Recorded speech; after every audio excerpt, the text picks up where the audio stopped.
This is Terry Wagar. The date today is August 22nd, 2015.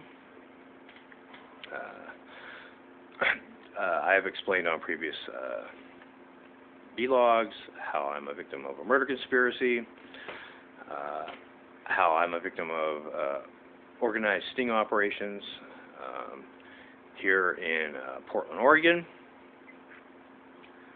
I have been targeted on and off by Portland Police and Multnomah County Sheriff's sting operations ever since I was a kid at the age of 6 years old. I have explained on many vlogs the situation I'm in and the crisis that I'm in and the danger that I'm in. But I've never really explained too much about myself. So on this vlog, I'm going to try to give a little bit of history on me so people can better understand me. I have said on past vlogs that I have a history of saving lives. I have a history of doing good things. I'm a good person, but I don't actually go into detail as to what are those good things that I've done over the years and stuff. So to help people understand me better, I thought I'll explain a little bit about myself. When I first turned an adult when I first turned 18 years old, my first job I ever got was at Oaks Park here in Portland, Oregon. Oaks Park is an amusement park. I got the job back in 1983. I was just a rookie ride operator back then.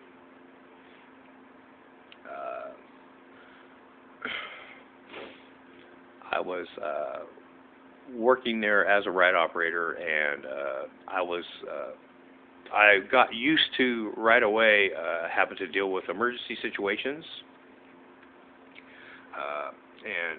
At Oaks Park back in '83, we had quite a few emergency situations down there where rides would break down, and people would be stuck on a ride, or people would get hurt, and there would have to be somebody to deal with these situations.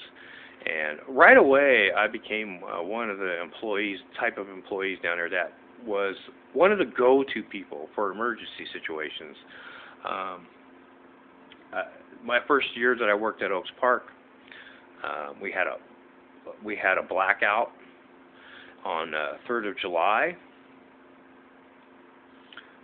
Traditionally, Oaks Park has fireworks at Oaks Park. They have fireworks on the 3rd of July and the 4th of July. And back in 1983, on the 3rd of July, they had a transformer down there at Oaks Park blow up. And the entire park went dark, pitch black. There were many people that were trapped on rides. The whole park went completely black. You couldn't really see your hand in front of your face. That's how dark the park got when the power went out.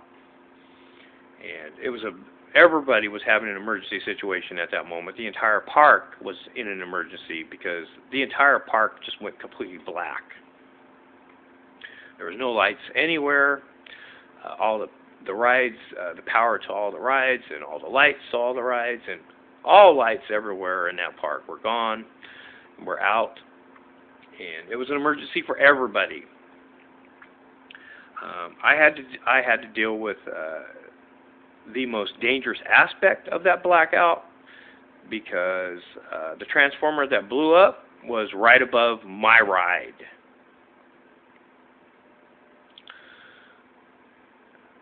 So I had the added risk of potential electrocution. My customers on my ride had the potential risk of electrocution, and I had to take extraordinary measures into unloading my ride, ensuring that none of my customers touched anything metal. And when I got my ride unloaded, I basically had that whole area surrounding my ride cleared of anybody and everybody. And then I told one of the employees to stay guard near that area to make sure nobody goes into that area because of the potential risk of electrocution. Keep in mind, it's pitch black. The park is pitch black. You can't really see anything.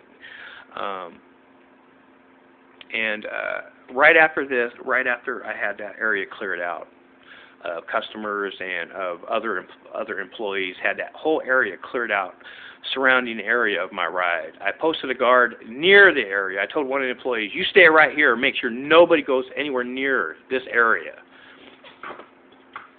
because there's a possibility of electrocution." And from there, I assessed the situation immediately. I noticed immediately that the majority of all the ride operators in that park had their rides unloaded by this time. And the majority of the employees were acting as crowd control and were directing customers to the direction as to where they can go to get to the parking lot to leave the park. So the majority of the employees at this point was acting as crowd control. There were two rides at this point that still had customers stuck on it. That was the Monster Mouse and the Ferris wheel. I looked over at the Monster Mouse, and I could see that the foremans were over at the Monster Mouse dealing with that emergency. So I immediately recognized the fact, okay, the Monster Mouse has help. They have people helping them. I looked over at the Ferris wheel. There was not a soul helping that ride operator with that ride. And his ride was filled with customers. And he wasn't even unloading the ride because he was waiting for help. So I immediately assessed the situation and went to where the need was the greatest at that moment, which was to the Ferris wheel. I offered my services to the ride operator on that ride. I said, "I am now yours." I showed up at that ride and I said to him, "I am now your assistant. You tell me what you need me to do, and I'm going to do it." And he never stopped thanking me for coming over to help him because he needed help. If it weren't for the fact that the park was pitch black, he could have probably unloaded the ride himself without help. But because the whole park was pitch black, there was no way he could unload the ride safely. He needed an assistant to help him unload that ride, because the customers themselves couldn't see in order to properly exit the ride. He needed help, and he was literally waiting for help because he couldn't unload the ride himself, not with the park being pitch black the way it was. Now, the operator that was running the Ferris wheel, he never stopped. Throughout the entire time we were unloading this ride, he never stopped thanking me, because nobody else in the entire park offered to go over there to help him. There was plenty of ride operators. There were plenty of employees, actually, that were standing around out on the midway in that park, acting as crowd control.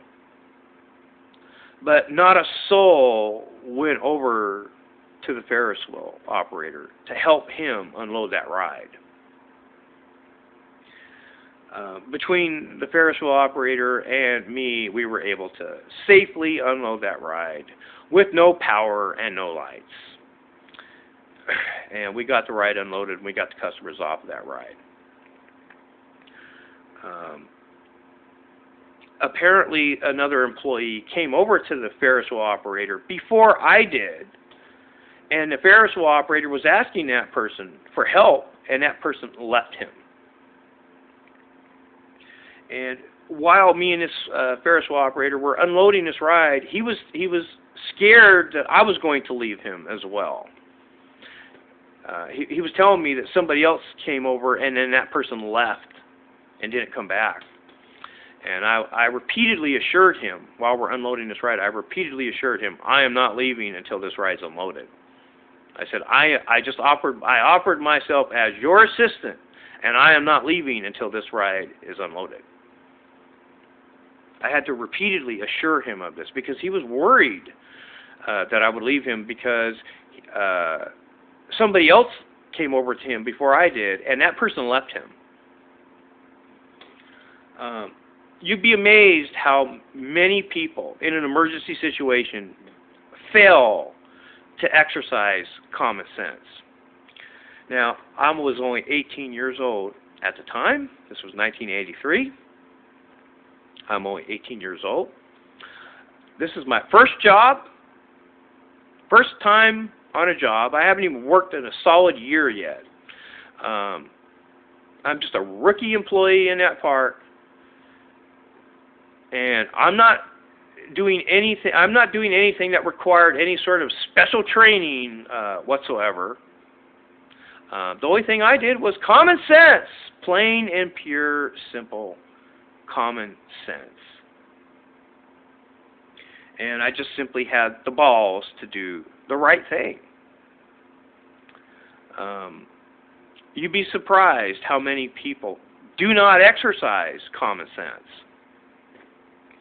The majority of the ride operators in that park during this blackout, once they got their very own rides unloaded, which the majority of the rides in that park are very easy to unload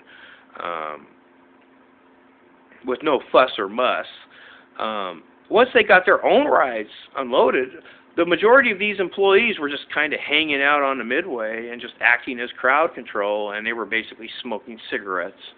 And they were basically laughing amongst one another about the disaster. They thought it was funny that the whole park went black on the 3rd of July, one of the busiest days that Oaks Park has.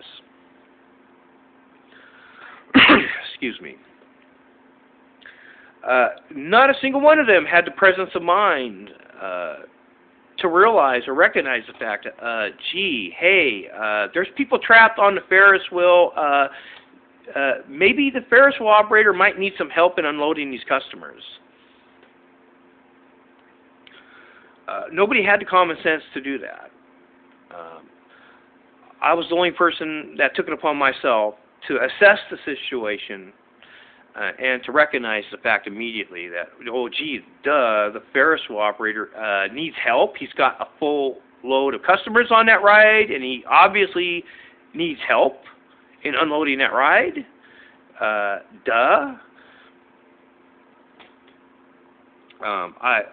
This was a serious emergency I had to deal with. Now, I was quite literally dealing with the most dangerous aspects of this emergency. The foremans, which are the supervisors of the ride operators in that park, they were busy dealing with the emergency over on the Monster Mouse, and there were customers trapped on that ride. So they're already preoccupied. The foremans in the park, they're already doing the right thing, and they're already dealing with an emergency situation. They're dealing with the emergency over at the Monster Mouse ride. So I don't fault the foremans at all for this. It's not their fault. They were dealing nonstop with the emergency. However, the foremans were unaware of the fact of what transformer blew up. They were completely unaware of the fact that the transformer that was above my ride was the transformer that blew up, and they were unaware of the risk of potential electrocution. And they were not dealing with that emergency at all because they're unaware of it. I was aware of it because the transformer that blew up was right above my ride. So I'm the one that had to deal with that emergency, and I'm just a rookie ride operator. Now, I had the presence of mind of unloading my ride in a very cautious manner to ensure that nobody on my ride touches any metal. And once I got everybody off of my ride, I made sure that that whole area surrounding the area of my ride was cleared and devoid of anybody. And then I ordered one of the other rookie ride operators to stand guard near this area, not near enough to where he could get hurt, but to basically act as a guard to make sure that nobody goes into that area because there is the potential risk of electrocution. Now, I didn't have any special, I'm only 18 years old. I don't have any special training, none. This is my first job. I have no special training whatsoever to deal with emergency situations. However, anything and everything I did was just plain, simple, common sense.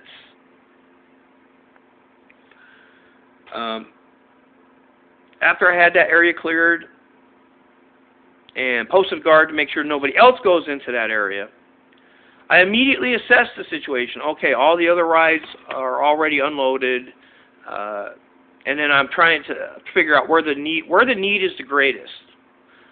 Where's the greatest need at this moment? And I can immediately tell right away the only rides that have anybody stuck on them was the Monster Mouse and the Ferris wheel. And I assessed the situation immediately. Okay, the foremans are over at the Monster Mouse. They have help. I look over at the Ferris wheel. Not a soul was helping that poor person. Not a soul. Not a soul was helping that ride operator with that ride. And he had a full ride filled with customers that he could not unload. He was waiting for help.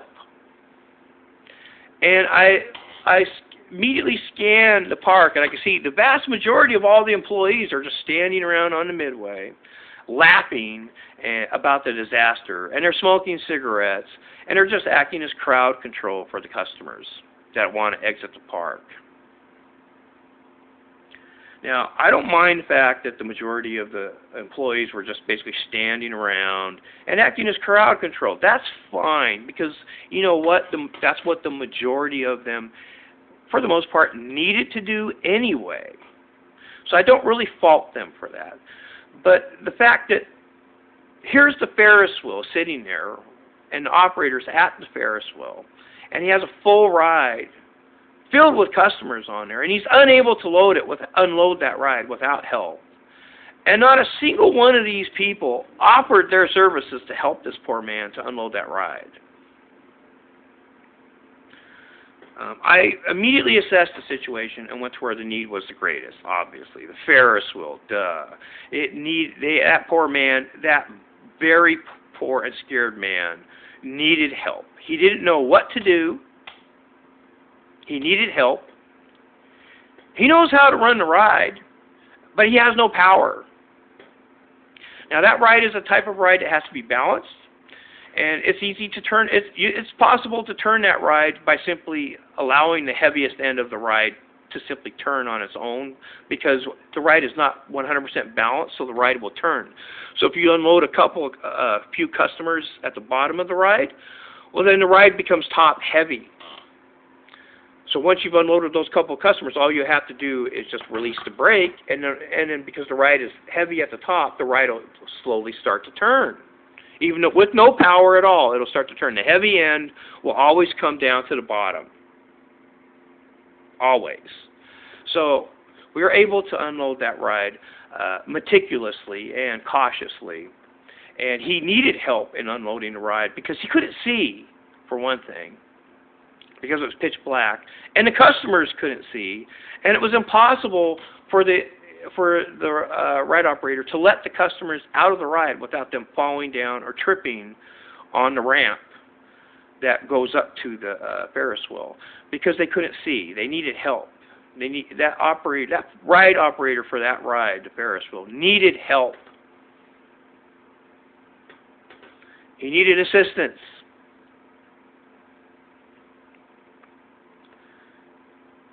Now, based on what I've just explained, you don't need special training to deal with this type of emergency. For the most part, it's just common sense.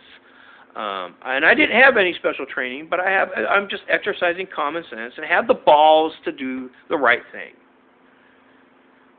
I immediately assessed the situation and recognized the fact that, what need is the greatest at this moment? There's nobody helping the Ferris wheel operator, and that whole ride was filled with customers. Obviously, he needed help. So I helped with this. This was my rookie season at Oaks Park. I was just a noob ride operator. Now, the ride foremans and the managers greatly appreciated everything that I did for the park. I didn't think too much of it at the time because, as far as I'm concerned, it's just common sense. But once again, you'd be amazed how many people simply don't exercise common sense. Or if they do have common sense, they don't have the balls to just jump in and do something about it. I didn't really think too much of it. But the foremans, they were very pleased with me. The managers, they were very pleased with me. And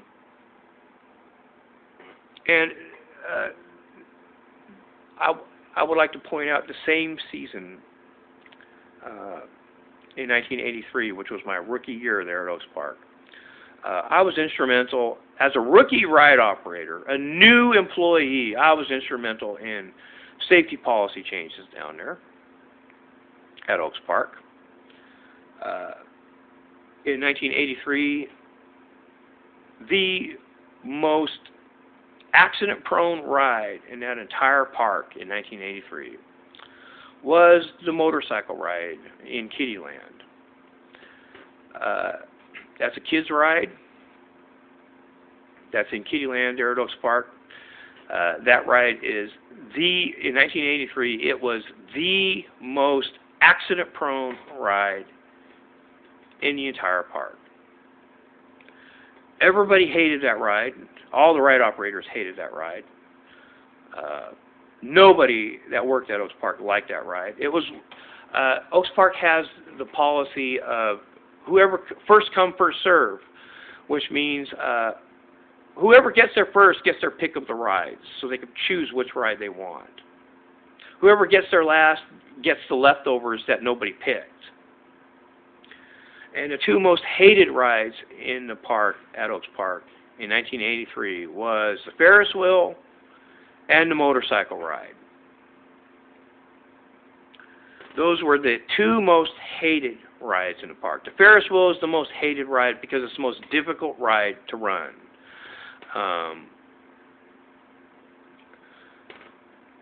It's a tough ride to run. You have to keep it. It's tough to keep that ride balanced. It's a burnout ride. You get tired on that ride very easily.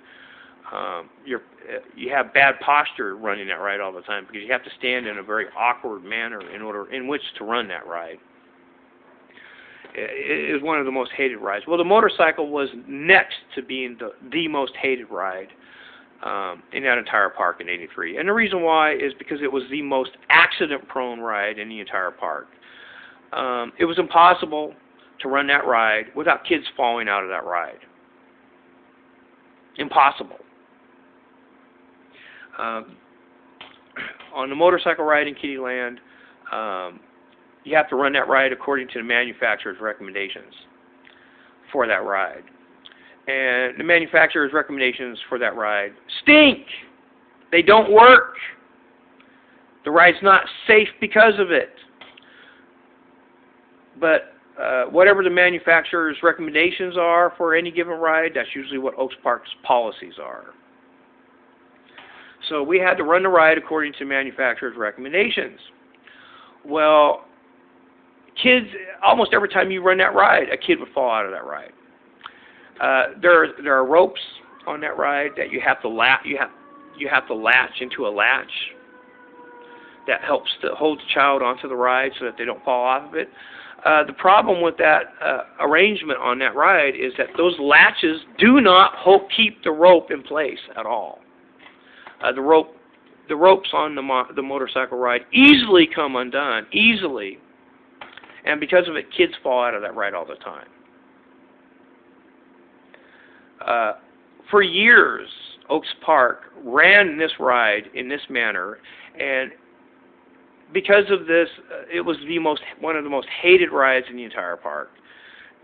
No ride operator wanted to run that ride. All ride operators hated that ride. It was one of the last rides ever picked by anybody, because nobody wanted it. Because anybody that gets stuck running that ride is in a constant state of having to bolt from their controls in order to catch a kid that's falling out of the ride before that kid hits the ground. Now, for whatever reasons, of which I'm unaware of, because I'm just, keep in mind, this is 1983. I'm just a rookie ride operator myself, and I don't understand really why they're putting up with this crap. I solved this problem. When I ended up getting stuck on that ride, because I ended up getting there. I didn't get there early enough to pick a better ride, and I ended up getting stuck on that ride. And I noticed right away that it's impossible to run this ride without kids falling out of it. It was impossible. Almost every time you would load that ride up, the motorcycle ride, a kid would fall out of it. Almost every freaking time. And I'm like, this is stupid. This is ridiculous. So I solved the problem by simply, when I put the rope in the latch, right after I put the rope in the latch, I would tie a safety knot afterwards. And that completely solved the problem. And as far as I was concerned, well, I'm still following all the safety policies and procedures of the park because I'm still using the latch in the appropriate manner. But after I use the latch, I then tie a safety knot afterwards so that the ropes do not come undone and nobody falls out of the ride.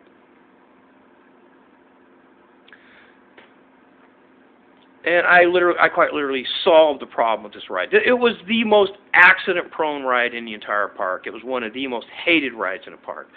Now, by making this ever so slight addition to the loading and unloading procedure of the ride, I rendered the ride 100% safe, and no longer was anybody falling out of the ride, and no longer was anybody getting hurt.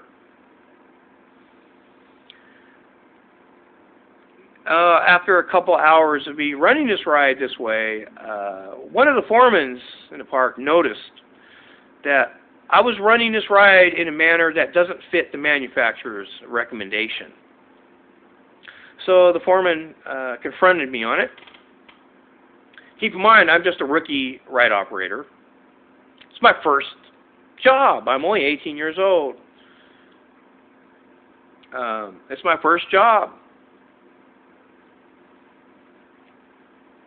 And he's confronted me on this safety violation. And I explained to him, well, technically, this is not actually a safety violation at all, because technically, I'm still using the latches according to the manufacturer's recommendation. I am simply adding an extra safety feature after the manufacturer's recommendation by tying a safety knot after I use the latch. And I explained to him that I've quite simply rendered this ride safe. Nobody falls out of the ride anymore. And the foreman, after witnessing it in action and witnessing how the ride was working and how none of the ropes were coming undone and nobody any longer was falling out of the ride, he unofficially agreed with me that this is a better way to go. Unofficially, of course. But it technically, as far as the foreman is concerned, it's still technically a safety violation because it goes against the manufacturer's recommendation. So the foreman did what I thought was actually very appropriate under the circumstances. I didn't think of it as narking at all. I thought of it as, well, the park's following its proper safety procedures. Good for them. So I took no offense to this. But the foreman went to the manager. Even though he unofficially agreed with me this is a better way to run a ride, he still deems it a safety violation. So he went to the manager and explained the situation to the manager and basically told the manager everything that I told the foreman. So the manager confronted me there at Oaks Park. He didn't show up angry. He wasn't angry at all because the foreman explained to him that I'm honestly trying to keep that ride safe. So I'm not violating any kind of a safety policy with the intent at all of it getting anybody hurt. I'm actually making this addition to the safety policies and procedures of the loading and unloading of this ride in order to render the ride safe. So my intentions is to improve the safety of that ride. So when the manager confronted me, he didn't show up angry, but he is challenging me on this, and he in a calm way, he's asking me to explain to him my reasoning for this. And so I explained to him, and I said, look, we already know that this is the most accident-prone ride in the entire park. And this is the most hated ride in the entire park. And it's always the last ride to ever be picked by anybody, because it's the most accident-prone ride in the park. And as far as I am concerned, I am not violating a single safety policy or a single manufacturer's recommendation, because I'm following all of the manufacturer's recommendations in the loading and unloading procedure. The only difference is I've added a safety knot after using the latch. Now, according to the manufacturer's recommendation, we are required to use that latch. Well, I'm using the latch. So as far as I was concerned, I am not violating any safety policy whatsoever. And all I'm doing is, after I use the safety latch, I tie a safety knot right after that, so that the rope doesn't come undone.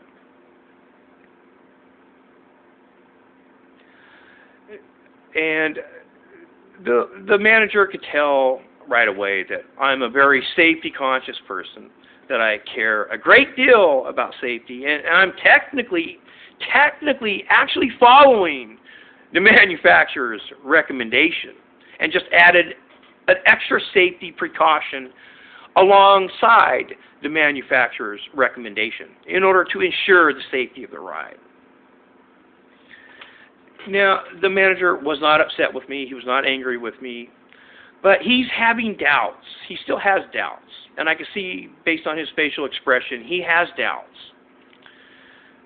So I told the manager, quite sincerely, I told the manager, look, give me 5 minutes of your time, and I will prove it to you that this way is safe, and that the manufacturer's recommendations alone do not work. Now, the manager was aware that I am trying to keep people safe, and I care about safety. He could tell that I'm very serious, and I'm fighting for this, okay? And he knows that I care about safety. And because of this, he's entertaining me enough to where he agreed to give me 5 minutes of his time so that I could prove it to him. And he agreed. So I told him, okay, all I ask is that you wait for me to unload this ride and for me to reload this ride, and then I'll load the ride according to the manufacturer's recommendation only. And all I ask is that you remain here for the entirety of this ride. And that ride will go, the motorcycle ride usually goes for 2.5 minutes. That's usually the length of the ride. And it usually takes me about a minute or two to unload and load a ride. So basically, I'm asking him to stay for an entire one ride, to witness the loading and unloading of the ride, and to witness an entire running of the ride, just one time. And he agreed. So when the ride was done, I unloaded the ride, and then I put on an all-new load of customers onto the ride. And this time, I'm loading the ride according to the manufacturer's recommendation only. And the manager witnessed me load the ride according to the manufacturer's recommendation. I started the ride. The ride did not make 1.5 turns, and one of the kids fell out of it. Now, I bolted from my controls, caught the kid in time before the kid hit the ground. The kid did not get hurt at all. I put the kid back on the bike, and this time I tied everybody in according to, my new method that I'm using. And then I started the ride. And then the ride finished for the entire 2.5 minutes, and nobody got hurt, and nobody fell out of the ride.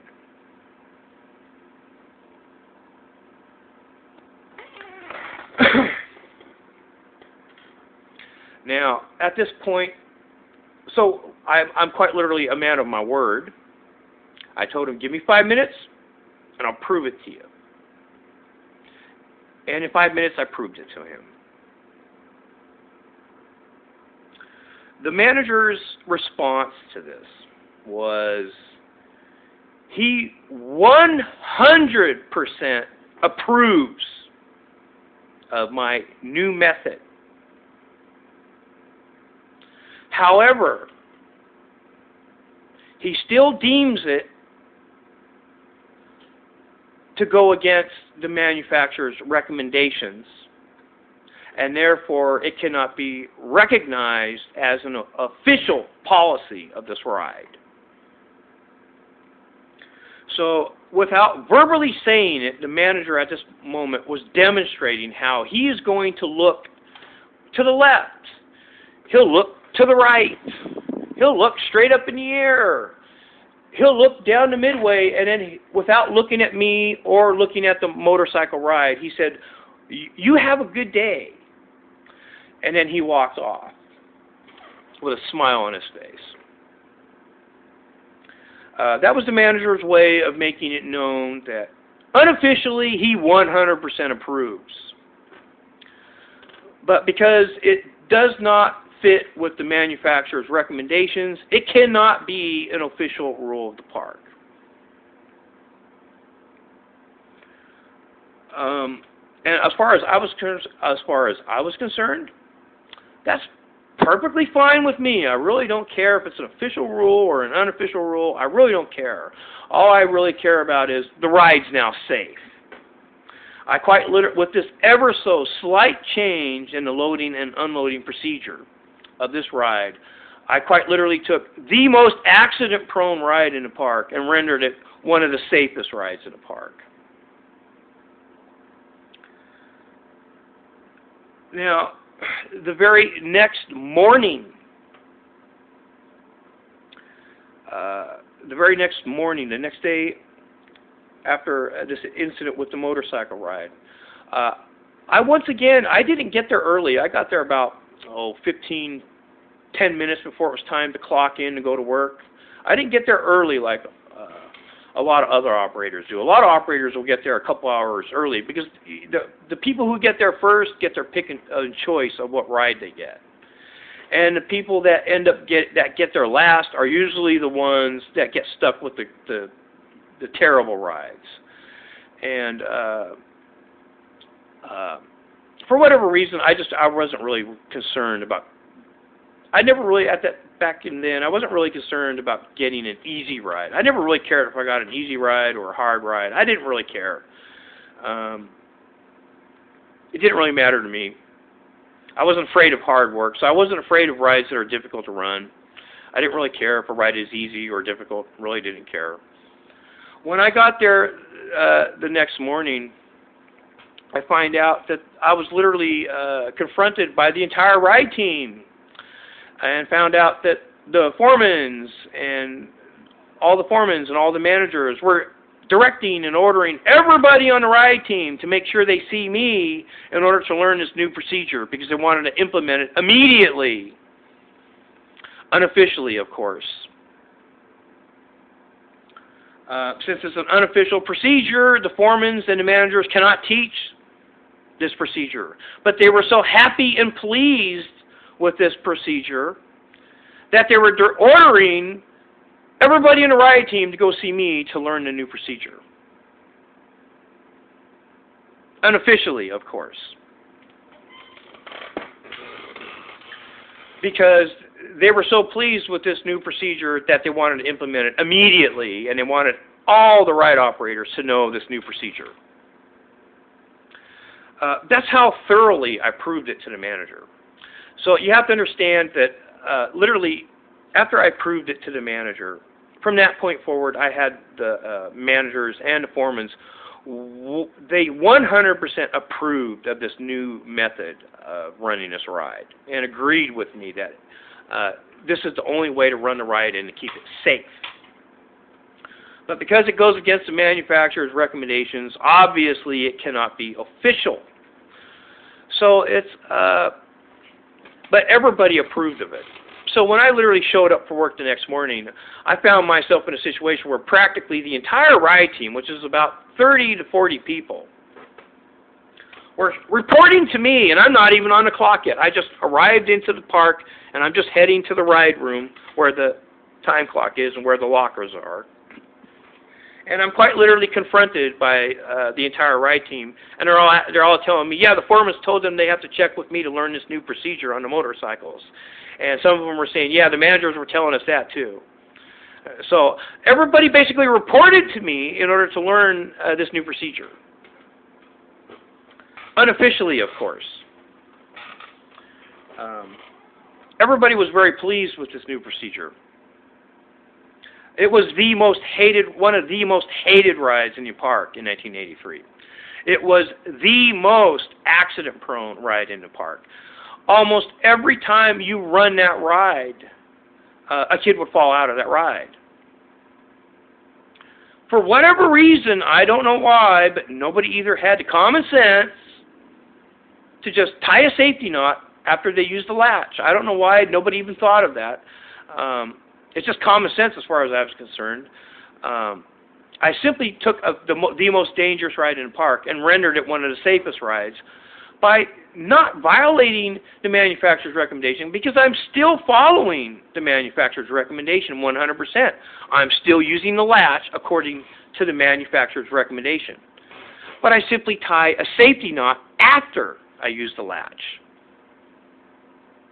And that ensures the rope doesn't come loose. And nobody falls out of the ride as a result. So this became one of the unofficial safety policies of the park from that day forward. And it was quite literally the foremans and the managers of the park that were literally ordering everybody on the ride team to go see me to learn this new procedure. I proved it so thoroughly to the manager that they wanted to switch over to this unofficial way of running a ride immediately, effective immediately. Unofficially, of course. And from that day forward, the managers and the foremans, they simply never look over at the ride when the ride operators are running this ride in this manner, because they're actually in complete agreement and approval of it, because they know it actually renders the ride safe. So I have contributed to to saving a lot of kids from getting injured on that ride by just making an ever so slight addition, not change, but addition to the safety procedures of that ride. This is just my rookie season. I'm just 18 years old, and I'm just exercising plain, pure common sense and just care about safety and have the balls to do something about it. Nobody else had the balls to fix the problem or to solve the problem. I very easily solved the problem. It was just a matter of exercising a little bit of common sense, and to just fight for the change. And I fought for it and won. Not only did I fight for it, but I took the time to prove it. And ever since then, this has been an unofficial policy of Oaks Park. Ever since. And everybody agrees it's the only way to run that ride. Because the moment you try to run that ride according to the manufacturer's recommendations, almost every time you run it, a kid will fall out of that ride. Almost every time. So I basically took their most dangerous, their most accident-prone ride that they had, and rendered it one of the safest rides that they have. Not by changing the manufacturer's recommendation, because I'm not deviating at all from the manufacturer's recommendation. I still use the latches, the ropes and the latches according to the manufacturer's recommendation. I simply added a safety knot to the procedure after following the manufacturer's recommendations. And it rendered the ride 100% safe. Never again did anybody ever fall out of that ride, ever again. Years went by, and nobody's ever fell out of that ride. Nobody ever got hurt. I took their most accident-prone ride and rendered it safe. The managers and the foremen were so pleased with this new procedure that they were ordering the entire ride team to report to me immediately to learn this new procedure because they wanted to implement it immediately. Unofficially, of course. But they were extremely pleased with it.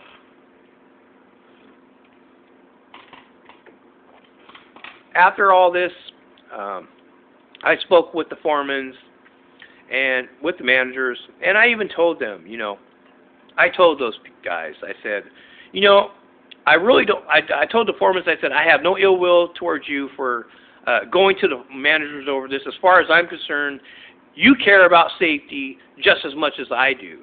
So you go right, I'm not offended at all, and I have no ill will over you going to the manager over this.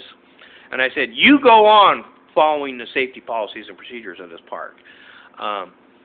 You care just as much about safety as I do, and I even told the foreman, I said, it's nice to know I work around people that care about the safety of the customers as much as I do. And I told the foreman I was very pleased with his handling of the situation, because technically he did the proper thing. He went to the manager over it. And that is the proper thing.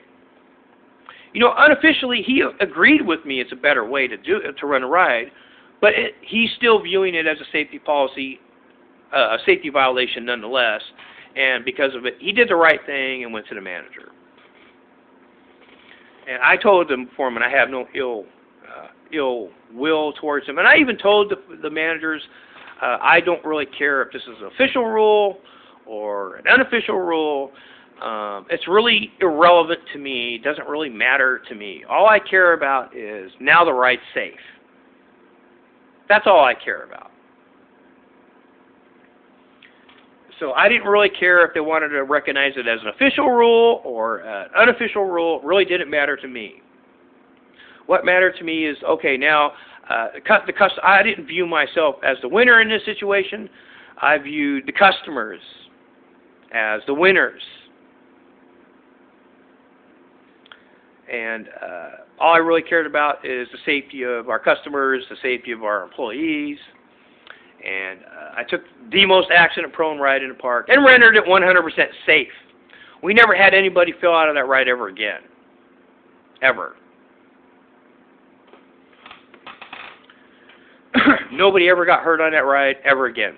I took the most accident-prone ride and rendered it safe. Now, once again, I'm only 18 years old. This is my rookie season at Oaks Park. My rookie season as an employee. My first job, literally, ever. And I have no special training on anything. I'm just exercising plain, pure, simple common sense, and just have the balls to do something about a problem. That's it. I made it known to the foremen that I actually appreciated the fact that they went to the managers over this, because I told them it's nice to see that the foremen are just as safety conscious and care about the policies and procedures as much as I do. And I even explained to them, technically, as far as I'm concerned, I'm still following the manufacturer's recommendations for the running of that ride, because I do not deviate at all from the actual loading and unloading procedure of that ride. I simply added an extra safety feature to the already existing manufacturer's recommendations. That's it. And everybody agreed with me that this method works. And everybody appreciated it and approved of it. But because everybody was worried it was a safety violation, because people perceived it as a safety violation because it doesn't fit with the manufacturer's recommendation, because the manufacturer's recommendations do not recommend tying a safety knot after using the latch. So therefore, they deem it and view it as a safety violation because of it. But after I took the time to demonstrate it and prove it and explain it to the foremen and to the managers of the park, it became an unofficial rule of the park ever since. Nobody ever got hurt on that ride ever again. Ever. There was never any more accidents on that ride. I quite literally took the most accident-prone ride in the entire park and rendered it one of the safest rides. Once again, that's my rookie season, my rookie year at that place. I've always cared about safety. I've always cared about the safety of the place. I've seen too many disasters and too many emergencies down there. I've seen too many people get hurt down there because people weren't doing the right thing, or somebody wasn't following proper procedures or whatnot. And I've seen too many emergencies down there where there was life-threatening situations. I had to deal constantly with emergency situations. Quite often because I'm surrounded by employees that generally either don't have the common sense to know how to handle a situation, or they don't have the balls to actually jump in and do something about the emergency. And the only difference between me and pretty much any other employee down there was, for the most part, I would have the common sense to do the right thing, and I would simply have the balls to jump in there and solve the problem. I was always a problem solver. I'm working minimum wage. I'm just a ride operator. I was working minimum wage then. Okay, but I'm not the type of person that shows up, puts my time in, collects a just to collect a paycheck. I didn't go down there and bitch about problems. When I went to work, if people were bitching and complaining about problems, I would figure out a way to solve the problem. Because almost every time there was some way to solve the problem. I'm not a bitcher or a whiner. I don't whine about shit. If there was a problem down there, I would figure out a way to solve the problem. The heck with all this bitching and complaining. Let's just solve the problem. And that's the type of person I always have been. The foremans relied very heavily on me. They deemed me one of the most trusted employees in the park. The managers deemed me one of the most trusted employees in the park. At the end of the season there at Oaks Park in 1983, the foremans and the managers specifically made it known to me that they put me at the very top of their rehire list. I was literally number one on their rehire list. And they specifically, verbally told me to my face this. They were so pleased with me, my rookie season, that they wanted me to have the honor of being at the very top of their rehire list and to quite literally be the very first person they call back the next season. And they specifically wanted me to know that. So they greatly appreciated my service to the park, my rookie season, and they wanted me to know. They gave me the honor of being placed at the very top of their rehire list, and both the foremans and the managers specifically wanted me to know this, which, in other words, they gave me more honor than they did their seasoned ride operators. because keep in mind, I'm not even a seasoned operator yet.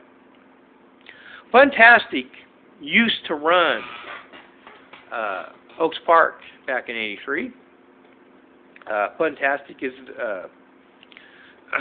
amusement company. They usually have rides that go out on the road, and they do carnivals and fairs and whatnot. And it was Fantastic that was running Oaks Park back then. And Fantastic quite often did their repairs on their own rides at Oaks Park. And they would do most all of their stress testing on their rides at Oaks Park. And almost every time they did this, they would usually borrow me that year in their stress testing for their own rides. So I actually got to run a lot of their newer rides, a lot of the brand new rides that Fantastic had, that they use out on the road, that they use at fairs and whatnot. And I got to aid and assist them in stress testing of those rides every time they did major repairs on those rides. So I knew a great deal about the safety policies and the safety procedures of the park.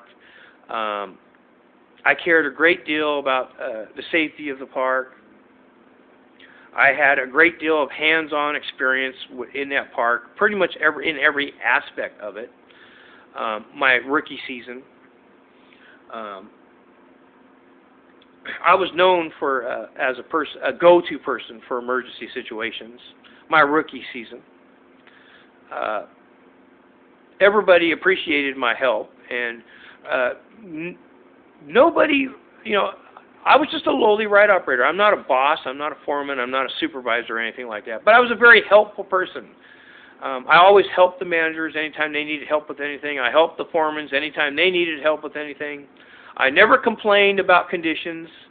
I never bitched or complained about the conditions down there. If anything, I was the type of person that would just solve problems instead of bitching about problems. Everybody knew me as a nice guy and knew I cared a great deal about safety. And I was a hard worker. I was always there. I'm there from open to close. I would never call in sick or anything like that, or miss time at work or anything. I was always deemed right off the bat as one of their most valued employees. As a matter of fact, my rookie season, I was quite literally deemed their most valuable employee. And they honored me in that respect by putting me at the very top of their rehire list. And both the managers and the foremen specifically wanted me to know that. Now that's when this is when I was 18 years old. This was my first time on a job. Literally my first year working a job. And so now you know a little something about me. You know a little about the things that I cared about. You have an understanding of my mindset, of the type of person I am.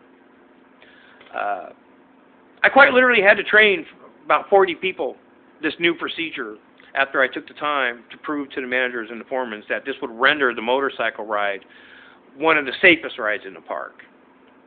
After I proved it to them.